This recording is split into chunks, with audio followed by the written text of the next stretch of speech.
بسم اللہ الرحمن الرحیم 11ویں جماعت کے حصہ نظم کی تشریح کا سلسلہ جاری ہے۔ نظم نمبر 2 نعت کے پہلے شعر کی تشریح آپ اس سے پہلی ویڈیو میں سن چکے ہیں۔ اب اس کے دوسرے شعر کی تشریح پیش کی جاتی ہے۔ آئیے شروع کرتے ہیں۔ دوسرا شعر ہے: کردار کا یہ حال، صداقت ہی صداقت، اخلاق کا یہ رنگ کہ قرآن ہی قرآن۔ ماہر القادری نے اس شعر میں نبی کریم صلی اللہ علیہ وسلم کی شان اس طرح بیان کی ہے کہ نبی کریم صلی اللہ علیہ وسلم کی ذات اقدس وہ ذات ہے کہ جن کے کردار کا یہ حال ہے کہ صداقت ہی صداقت ہے اور اخلاق کا یہ رنگ کہ قرآن ہی قرآن۔ نبی کریم صلی اللہ علیہ وسلم کے صادق اور امین ہونے کے جو دو وصف ہیں، یہ ایسے وصف ہیں کہ جن پر اپنے تو اپنے بیگانے بھی گواہی دیتے ہیں۔ نبی کریم صلی اللہ علیہ وسلم کے اعلان نبوت سے پہلے بھی سارے معاشرے کے اندر یہ بات مشہور اور معروف تھی۔ ہر فرد جو ہے آپ کو صادق اور امین کہہ کر پکارتا تھا، اور اس کی دلیل یہ ہے کہ سارے کے سارے لوگ اپنی امانت جب رکھنا چاہتے تو نبی کریم صلی اللہ علیہ وسلم کے پاس رکھتے۔ نبی کریم صلی اللہ علیہ وسلم نے جب اعلان نبوت فرمایا اور مکے کی پہاڑی پر چڑھ کر جب اعلان کرنے سے پہلے سارے قریشیوں کو بلا کر پوچھا کہ میرے کردار و عمل کے بارے میں تم کیا جانتے ہو، تم کیا کہتے ہو، تو سب نے کہا کہ آپ صادق اور امین ہیں۔ اور پھر جب اعلان نبوت فرمایا تو اعلان نبوت فرمانے کے بعد وہ لوگ جنہوں نے آپ کی نبوت اور رسالت کو نہیں مانا، نہ ماننے کے باوجود بھی آپ کے صادق اور امین ہونے کا کبھی انکار نہیں کیا۔ کیسر روم کے دربار میں جب ابو سفیان کو بلایا گیا، جب کہ ابھی انہوں نے اسلام قبول نہیں کیا تھا، تو انہوں نے کیسر روم کے دربار میں کھڑے ہو کر کہا کہ وہ صادق اور امین ہیں جنہوں نے نبوت کا دعویٰ کیا ہے، ان کے صادق اور امین ہونے پر کوئی انگلی نہیں اٹھا سکتا۔ تو نبی کریم صلی اللہ علیہ وسلم کی چادر حیات پر جو آپ کو جھوٹ کا اور کردار میں کسی قسم جھول کا کوئی ایک ذرہ سا شائبہ بھی نظر نہیں آتا، ذرہ سا داغ نظر نہیں آتا۔ نبی کریم صلی اللہ علیہ وسلم جن کی خود تعلیم ہو کہ مذاق میں بھی جھوٹ نہیں بولنا، جن کی تعلیم ہو کہ الصدق ینجی والکذب یہلک، کہ سچائی نجات دیتی ہے اور جھوٹ جو ہے وہ ہلاک کر دیتا ہے۔ نبی کریم صلی اللہ علیہ وسلم کا جو اخلاق ہے، اخلاق رویے کو کہتے ہیں، کردار کو ہی اخلاق کہتے ہیں۔ جو آپ کا اخلاق تھا اس کا رنگ کیا ہے کہ وہ قرآن ہی قرآن،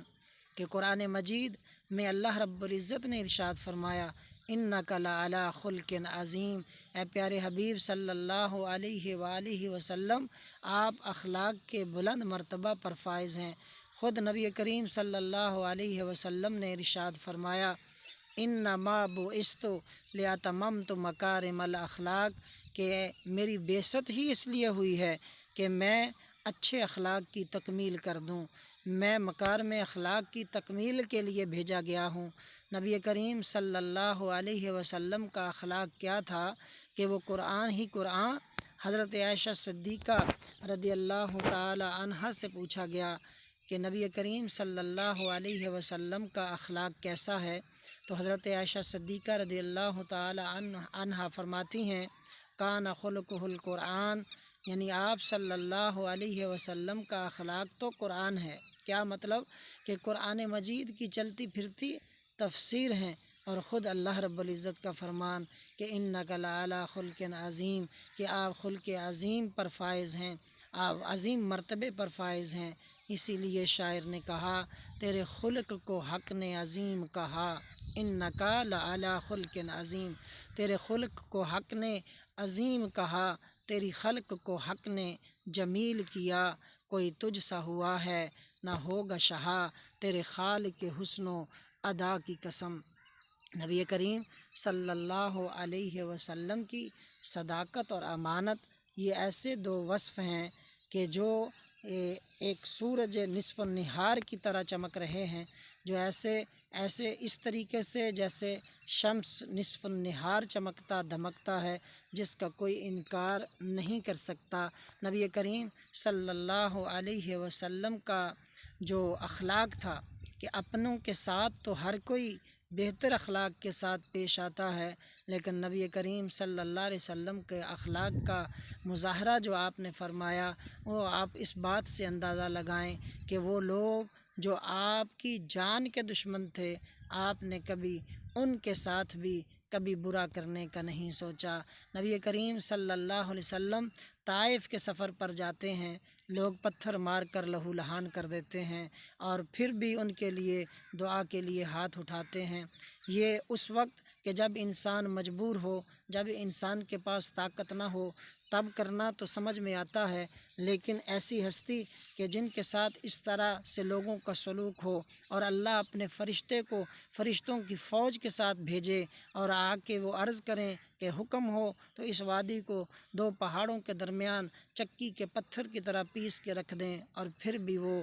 اپنا ہاتھ اٹھا لیں کہ اللہ ان کو ہدایت دے۔ یہ وہ اخلاق ہے کہ اپنے دشمنوں کے لیے، گالیاں دینے والوں کے لیے، پتھر مارنے والوں کے لیے بھی دعا کریں، اور ان کے لیے آنے پر ان کے لیے بھی اپنی کملی بچھا دیں۔ نبی کریم صلی اللہ علیہ وسلم کے اخلاق و کردار کا یہ مظاہرہ، جس پر کوئی بڑے سے بڑا دشمن بھی جس کا انکار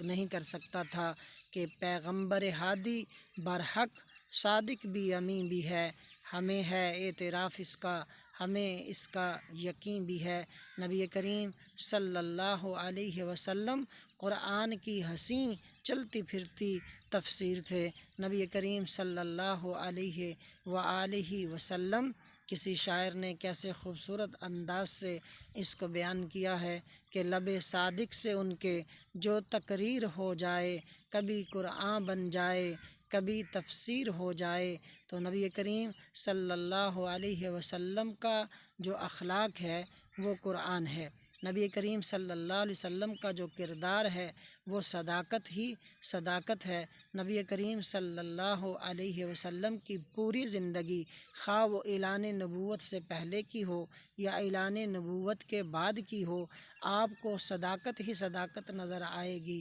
امانت ہی امانت نظر آئے گی، شرافت ہی شرافت نظر آئے گی۔ نبی کریم صلی اللہ علیہ وسلم کی اخلاق کا اور کیا عالم ہو سکتا ہے، اور اس سے بہتر کیا اخلاق ہو سکتا ہے کہ وہ لوگ جن لوگوں نے آپ کے بچپن کی یادیں آپ سے چھین لیں، مکہ مکرمہ میں اس قدر آپ کو تنگ کیا کہ آپ کو اپنی بچپن کی یادیں چھوڑ کر وہاں سے ہجرت کرنا پڑی، وہ گلی محلے، وہ فضائیں اور ہوائیں جہاں پر آپ کا بچپن گزرا، جہاں پر آپ کی جوانی گزری، جہاں پر آپ کا لڑکپن گزرا، جہاں پر آپ کے آباء و اجداد کی نشانیاں تھیں، جہاں پر آپ نے حضرت عبدالمطلب کی انگلی پکڑ کر چلنا سیکھا، جہاں پر حضرت خدیجۃ الکبریٰ رضی اللہ تعالی عنہ کے ساتھ گزرے ہوئے وقت کی یادیں تھیں، آپ ان کی اس قدر اعزاز رسانی پر اس علاقے کو چھوڑ کر مدینہ منورہ ہجرت کر جاتے ہیں۔ مدینہ منورہ جا کر بھی جن لوگوں نے آرام سے نہ بیٹھنے دیا، جن لوگوں نے وہاں پر بھی آپ کو تنگ کرنے کے نت نئے حربے استعمال کیے، لیکن جب فتح مکہ کا وقت آتا ہے تو نبی کریم صلی اللہ علیہ وسلم کا اخلاق دیکھیے کہ فتح مکہ کے وقت عام معافی کا اعلان کر دیتے ہیں ان لوگوں کو جن لوگوں نے آپ کا جینا دوبر کیا ہوا تھا، جن لوگوں نے آپ کو آپ کی اولاد کے حوالے سے تنگ کیا تھا، جن لوگوں نے آپ کا آرام اور سکون چھین لیا تھا، لیکن جب آپ کے پاس طاقت ہے، آپ ایک ایک سے بدلہ لے سکتے ہیں، ایک ایک کا بدلہ چکا سکتے ہیں، ایک ایک سے گن گن کر اپنے آپ کو تنگ کرنے والوں کو سزائیں دے سکتے ہیں، لیکن آپ نے فرمایا کہ آج تجھ پر کسی قسم کی باز پرس نہیں ہے۔ یہ وہ اخلاق ہے، یہ وہ اخلاق حسنہ ہے، یہ وہ اخلاق حسنہ ہے کہ جو نبی کریم صلی اللہ علیہ وسلم کا خاصہ ہے، عام انسان کے بس کی یہ بات نہیں ہے کہ اپنے اتنے بڑے دشمنوں کو بھی معاف کر دیا جائے۔ تو نبی کریم صلی اللہ علیہ وسلم کا جو اخلاق ہے، جو اخلاق حسنہ ہے، جو نبی کریم صلی اللہ علیہ وسلم کا کردار ہے، کیا کردار ہے کہ جس کردار کے بارے میں اللہ رب العزت نے تمام انسانیت کو یہ اعلان فرما دیا کہ لقد نبی کریم صلی اللہ علیہ وسلم کا لقد کان لکم فی رسول اللہ اسوۃ حسنہ، کہ نبی کریم صلی اللہ علیہ وسلم کا جو کردار اور اخلاق، یہ اسوہ حسنہ ہے، یہ تمام مسلمانوں کے لیے، تمام انسانوں کے لیے بہترین نمونہ ہے۔ یعنی نبی کریم صلی اللہ علیہ وسلم کی زندگی کو دوسروں کے لیے نمونہ بنا دیا، تو یہ نبی کریم صلی اللہ علیہ وسلم کی شان و عظمت ہے، یہ نبی کریم صلی اللہ علیہ وآلہ وسلم کا کمال ہے، یہ نبی کریم صلی اللہ علیہ وسلم کی یہ شان ہے کہ نبی کریم صلی اللہ علیہ وسلم کی پوری زندگی جو ہے وہ صداقت ہی صداقت ہے۔ نبی کریم صلی اللہ علیہ وسلم کی پوری زندگی جو ہے وہ اخلاق حسنہ کا نمونہ ہے۔ میں نے یہ ویڈیو جو ہے یہ باہر آ کر قدرتی ایک جو منظر ہے اس میں اسے ریکارڈ کرنے کی کوشش کی ہے۔ آپ نے اس میں دیکھا ہوگا کہ کچھ جانوروں کی آوازیں بھی آ رہی ہیں، تو میں نے سوچا کہ آج یہ تجربہ کرتے ہیں کہ اس طریقے سے ویڈیو کے اندر جو ایک خوبصورت آہنگ آ جائے گا تو وہ دیکھنے والوں کو اور سننے والوں کو بھی بھلا محسوس ہوگا۔ انشاءاللہ اب تیسرا جو نعت کے حوالے سے تیسرا حصہ ہوگا، یعنی ایک شعر نمبر 1 کا پہلے ویڈیو آ چکی ہے، اس کے بعد شعر نمبر 2 کی تشریح کے یہ ویڈیو بنا رہا ہوں، اور اس کے بعد شعر نمبر 3 کی تشریح کی ویڈیو پیش خدمت ہوگی۔ اللہ تعالی ہمیں اخلاق حسنہ پر عمل پیرا ہونے کی توفیق عطا فرمائے، آمین، والسلام، خدا حافظ۔